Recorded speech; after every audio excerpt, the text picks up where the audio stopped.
Hello दोस्तों, welcome to S Z take.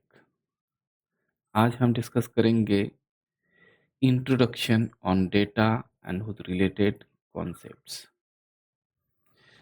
जो डेटा है उसके कुछ फंडामेंटल कॉन्सेप्ट्स है, वो आज इस वीडियो में हम डिस्कस करेंगे। अब फंडामेंटल कॉन्सेप्ट्स क्या क्या है, तो हम वन बाय वन एक एक कॉन्सेप्ट देखेंगे।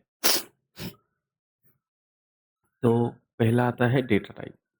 तो बेसिकली हम अगर डेटा कहते हैं, तो डेटा मतलब क्या होता है कि कोई कोई भी इंफॉर्मेशन जो जिससे हम कुछ फैक्ट निकाल पाए, कुछ इंफॉर्मेशन निकाल पाए, कुछ मेजरमेंट्स निकाल पाए, कुछ ऑब्जर्वेशंस हमें मिले, तो उस सारी चीज़ों को हम डेटा ही बोलते हैं। तो डेटा होता है बहुत सारी फॉर्मेट्स में। एक वर्ड डॉक्यूमेंट को भी हम डेटा बोल सकते हैं। एक डेटाबेस में जो हम डेटा स्टोर करते हैं रो कॉलमनर फॉर्मेट में, उसको भी हम डेटा बोलते हैं। देन जो इमेजेस है उनको भी डेटा बोलते हैं, या फिर जो एक्सएमएल या जेसॉन फाइल्स होती है जो कि हमें कुछ एपीआईज के थ्रू मिलती है, रेस्ट एपीआईज के थ्रू, तो उनको भी हम डेटा ही बोलते हैं। और इवन तो जो हम लोग वीडियोस बनाते हैं या वीडियोस देखते हैं, उसको भी हम डेटा ही बोलते हैं, क्योंकि हमें उनसे कुछ ना कुछ इन्फॉर्मेशन मिलती है या कुछ फैक्ट्स हमें मिलते हैं, कुछ क्वालिटी, क्वांटिटी, ये सारी जो जो कुछ डेटा से रिलेटेड मेजरमेंट की चीज़ें हैं, वो सारी हमें मिलती है, इसलिए हम उन सारी चीज़ों को हम डेटा बोलते हैं। अब उस जो डेटा है, उसको मेजर उसके जो डेटा जो है, उसके अंदर जो इन्फॉर्मेशन है, वो अगर हमें कुछ फ़िल्टर आउट करनी है, मेजर करनी है, तो उसके लिए हमें डेटा टाइप्स की ज़रूरत पड़ती है। जैसे एग्ज़ाम्पल लीजिए कि आपके पास कुछ एक्सेल फ़ाइल के अंदर कुछ डेटा है रिलेटिव विथ स्टूडेंट डिटेल्स, कि स्टूडेंट का रोल नंबर है, नेम है एंड डेट ऑफ बर्थ है। तो अगर मुझे कुछ फ़िल्टर करने हैं या कुछ आइडेंटिफ़ाई करने हैं स्टूडेंट्स की जिनका रोल नंबर 50 से ऊपर है, तो उसके लिए मुझे क्या करना पड़ेगा कि जो भी रोल नंबर वाला कॉलम होगा, उसके ऊपर मैं फ़िल्टर लगाऊँगा एंड आइडेंटिफ़ाई कर लूँगा कि कौन से स्टूडेंट्स स्टूडेंट्स का रोल नंबर 50 से ऊपर है। तो इसके लिए जो भी रोल नंबर वाला जो कॉलम है, उसको मुझे फॉर्मेट देना पड़ेगा कि किस फॉर्मेट में का डेटा मैं उस पर्टिकुलर कॉलम में स्टोर करूँगा। जैसे कि न्यूमेरिक फॉर्मेट। सेम थिंग उस स्टूडेंट के नेम के लिए मैं स्ट्रिंग दे दूँगा, डेट ऑफ बर्थ के लिए डेट दे दूँगा। तो ये अगर फॉर्मेट्स में देता हूँ या फिर डेटा टाइप्स देता हूँ पर्टिकुलर कॉलम को, तो मुझे ये ईज़ी हो जाता है उस पर्टिकुलर डेटा को मेजर करने के लिए या फ़िल्टर करने के लिए या फिर इवन सॉर्टिंग करने के लिए। तो जो भी मुझे प्रोसेसिंग रिलेटेड ऑपरेशंस है, उसके लिए ये डेटा टाइप बहुत इम्पोर्टेंट होता है। ओके? तो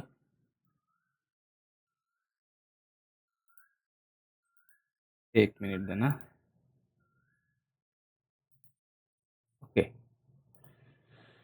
सो ये हुआ अपना डेटा टाइप।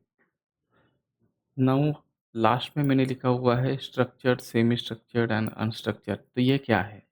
तो बेसिकली जब हम डेटा से रिलेटेड बातें डिस्कस करते हैं, तो कुछ डेटा स्ट्रक्चर फॉर्मेट में रहता है, जैसे सीएसवी फाइल हुआ, एक्सेल फाइल हुआ।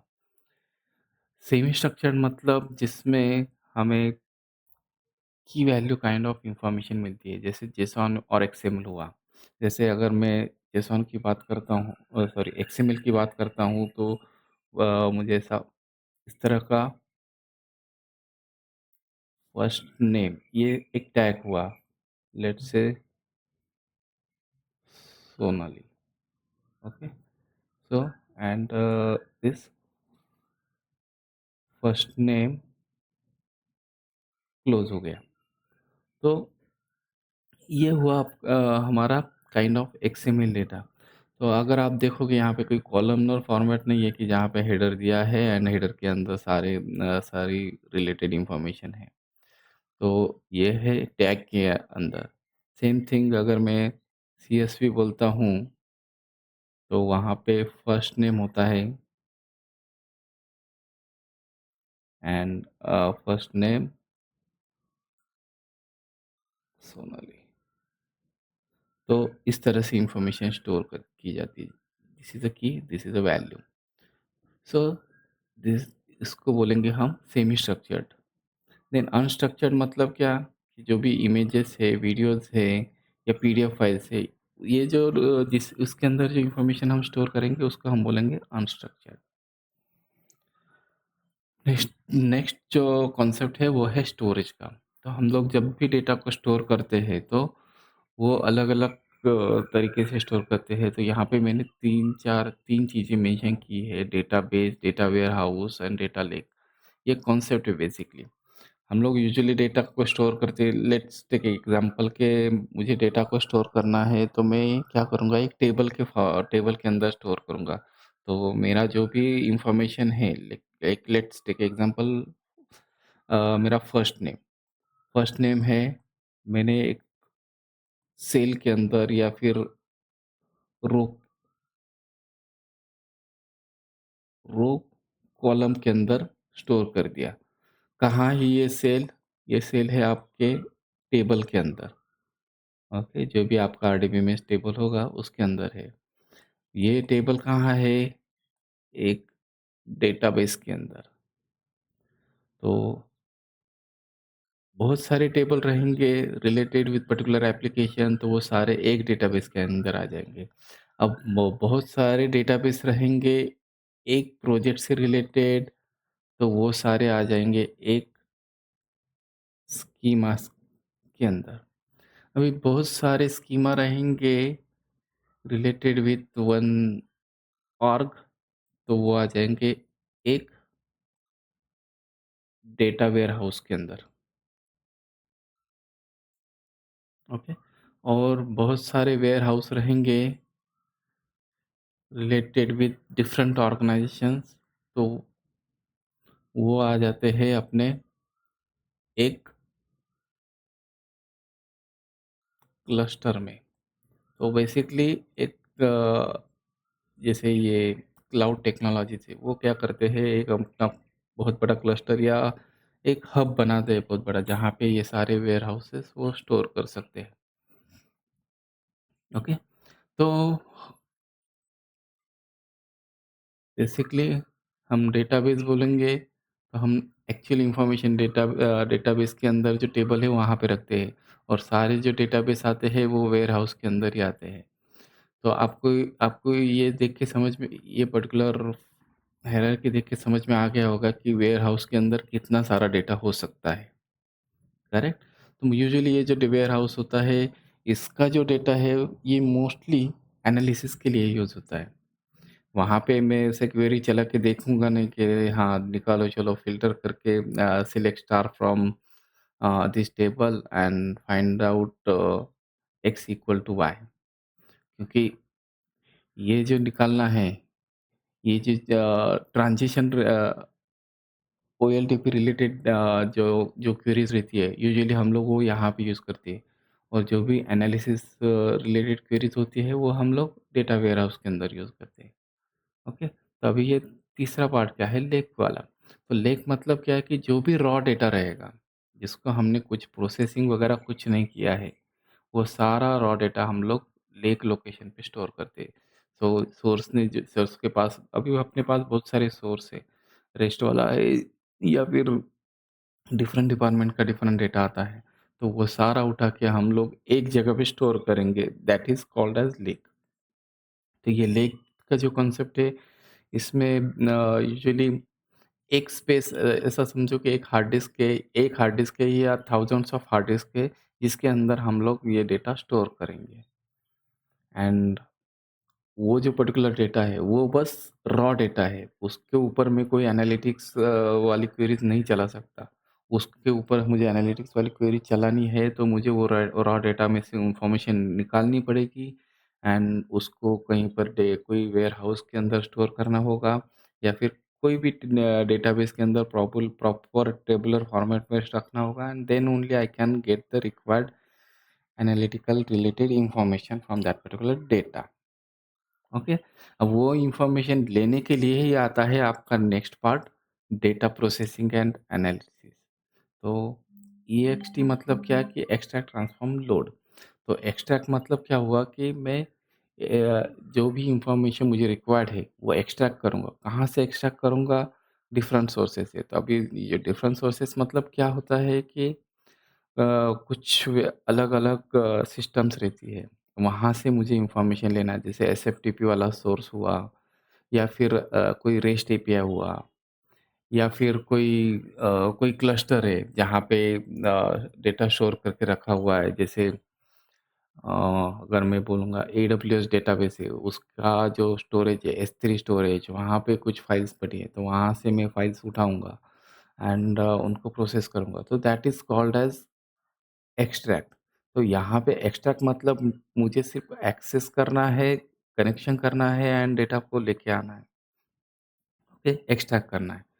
अब ट्रांसफ़ॉर्म मतलब क्या, कि उस पर्टिकुलर डेटा के ऊपर मैं कुछ फ़िल्टर्स या कुछ क्लींजिंग ऑपरेशंस करूँगा। मतलब क्या, कि अगर मेरे पास जो डेटा आया है उसके अंदर अगर कुछ एम्प्टी कॉलम्स है, कुछ एम्प्टी रोज़ है, या फिर जो भी कॉलम्स मुझे रिक्वायर्ड नहीं है, जैसे हंड्रेड्स ऑफ रोज़ है, सॉरी हंड्रेड्स ऑफ कॉलम्स है, लेकिन उसमें से मुझे बस 10 कॉलम्स ही रिक्वायर्ड है for my further analysis.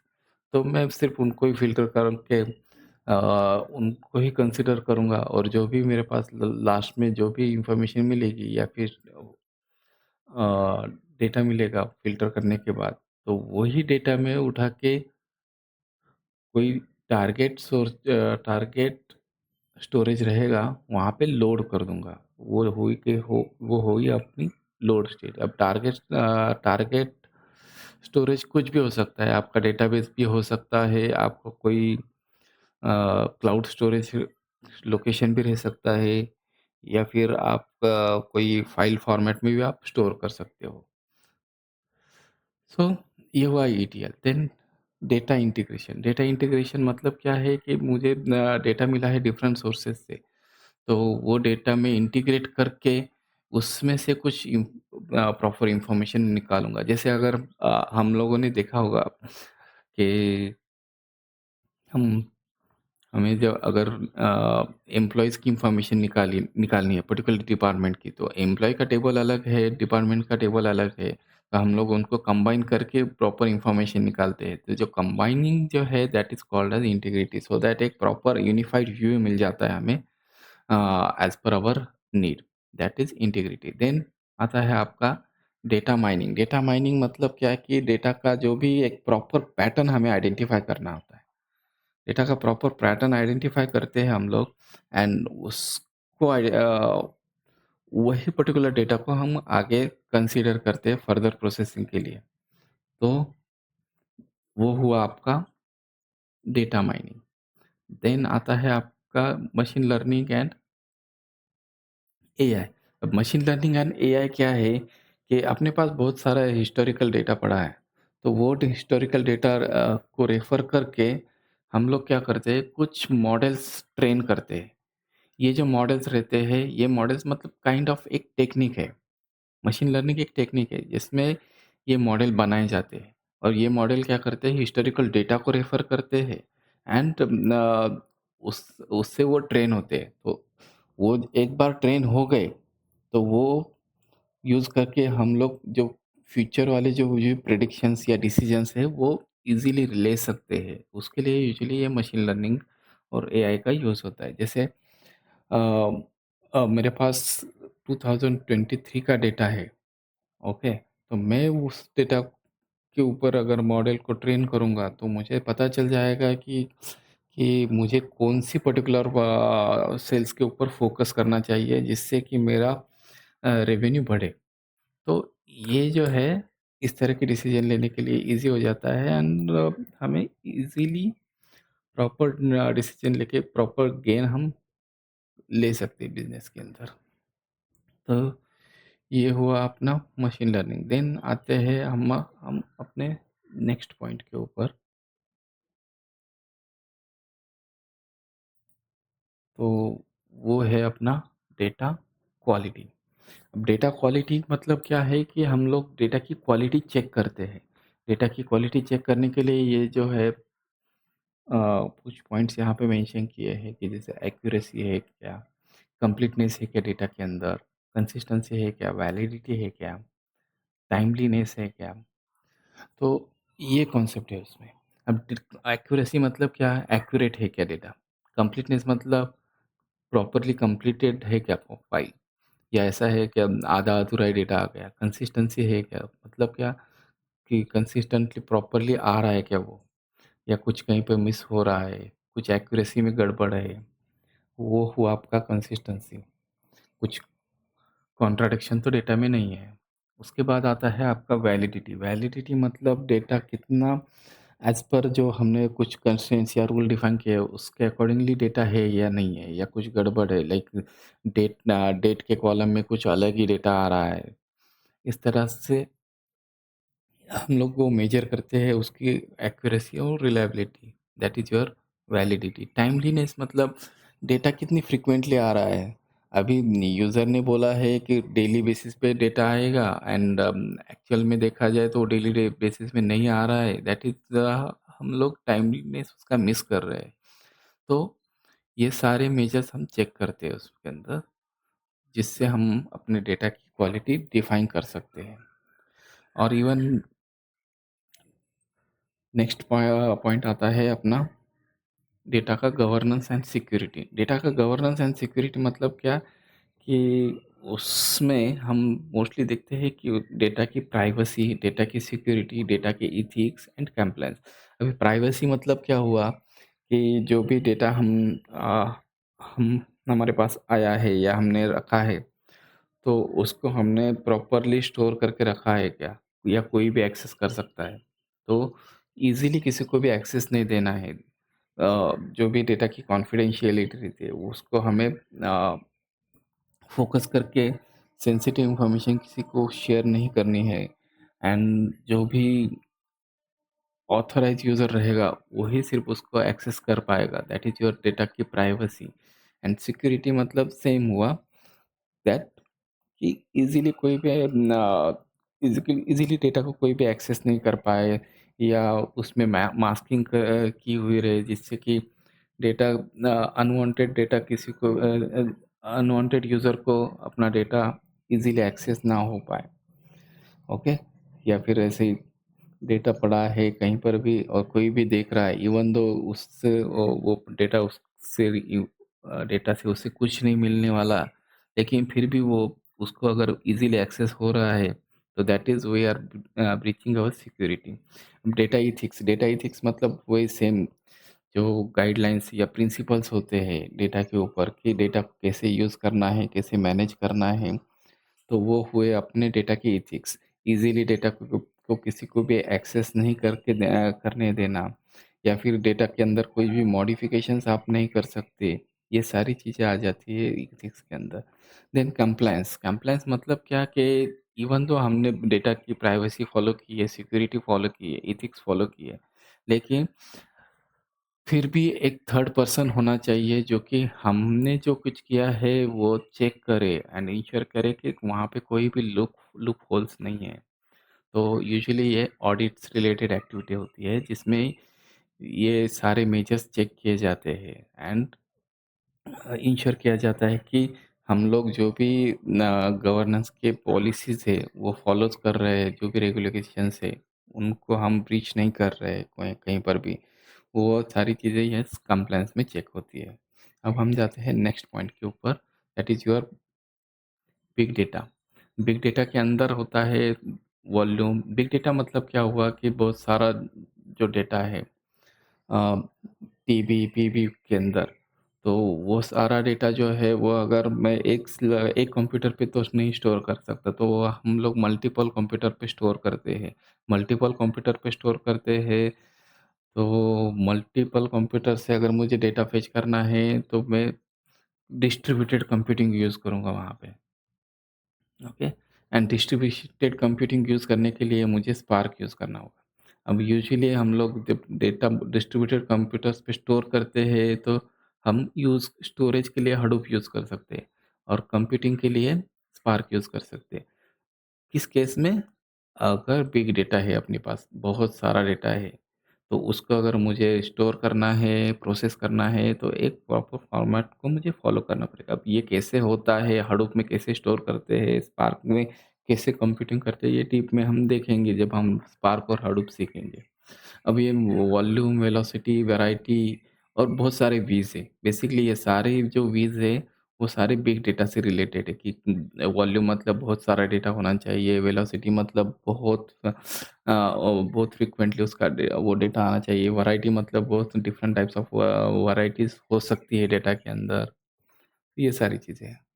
Next point आता है हमारा डेटा विजुअलाइज़ेशन। जो भी हमारे पास डेटा आता है, तो डेटा से मैंने इनसाइट्स तो निकाली, लेकिन वो अगर मुझे मेरे मैनेजर को या फिर अपने जो हायर डिसीजन मेकर्स को देनी है, बिज़नेस एनालिस्ट को देनी है, तो डेटा देकर उसको वो डेटा से को देख के वो है रो बाय रो देख के उसको कुछ समझ में नहीं आने वाला। तो यूजुअली हम लोग क्या करते हैं, उस डेटा को रेफ़र करके कुछ ग्राफ्स बनाते हैं या चार्ट्स बनाते हैं और वो मल्टीपल ग्राफ्स और चार्ट्स है जो कि रिलेटेड विथ पर्टिकुलर इंफॉर्मेशन, तो वो सारे एक डैशबोर्ड के अंदर स्टोर करते हैं सो दैट वो पर्टिकुलर डैशबोर्ड देख के सारी चीज़ें जो अपना बिज़नेस एनालिस्ट है या फिर डिसीजन मेकर है वो इज़िली देखे एंड एक रिक्वायर्ड डिसीजन ले सके। तो इसलिए हम लोग डेटा विजुअलाइज़ेशन वाला जो कॉन्सेप्ट है इसमें चार्ट्स और रिक्वायर्ड डैशबोर्ड्स बनाते हैं यूजिंग डिफरेंट टूल्स। देन आता है आपका डेटा लाइफ साइकिल मैनेजमेंट। अब डेटा लाइफ साइकिल मैनेजमेंट में क्या है कि डेटा को क्रिएशन से लेके डिस्पोज़ल तक की सारी इन्फॉर्मेशन मतलब क्रिएट के जैसा डेटा कैसे क्रिएट हुआ, उसको कैसे एक्वायर किया, उसको कहाँ स्टोर किया, किस तरह से ऑर्गेनाइज़ किया और डेटा को यूज़ करके चैट्स वगैरह बनाए, जो भी प्रोसेसिंग करना था वो प्रोसेसिंग हो गया। उसके बाद जो भी डिसीज़न लेने थे वो भी हो गए, तो उसके बाद अगर मुझे उस डेटा को डिलीट करना है या फिर कुछ टेम्परेरी कुछ दिनों के लिए स्टोर करना है, तो मैं क्या करूँगा उसको आर्काइव करके रखूँगा। अब किस दिनों के लिए मतलब अगर 1 साल के लिए रखना है तो आर्काइव करके रखूँगा, 1 साल के बाद मैं उसको डिस्पोज़ कर दूँगा। अगर कुछ डेटा है जो कि मुझे आर्काइव करने की ज़रूरत नहीं है, तो मैं डायरेक्टली डिस्पोज़ कर दूँगा। अब गलती से मेरे हाथ से डेटा डिलीट हो गया, तो वो डेटा को मुझे अगर रिकवर करना है, तो उसके लिए आता है अपना रिटेंशन वाला पॉइंट, जो कि बताता है कि कितने टाइम तक आप उस पर्टिकुलर डेटा को रिटेन कर सकते हो अगर वो मिस्टेकनली डिलीट हो जाता है तो। ओके? देन या ये सारे पॉइंट्स हैं, तो हम लोग ये सारे पॉइंट्स डिटेल्स में देखेंगे जब भी हम एक्चुअल एक-एक कॉन्सेप्ट से रिलेटेड टेक्नोलॉजी या फिर थ्योरेटिकल गो थ्रू करेंगे। आज के लिए इतना ही। Thank you. Thanks a lot.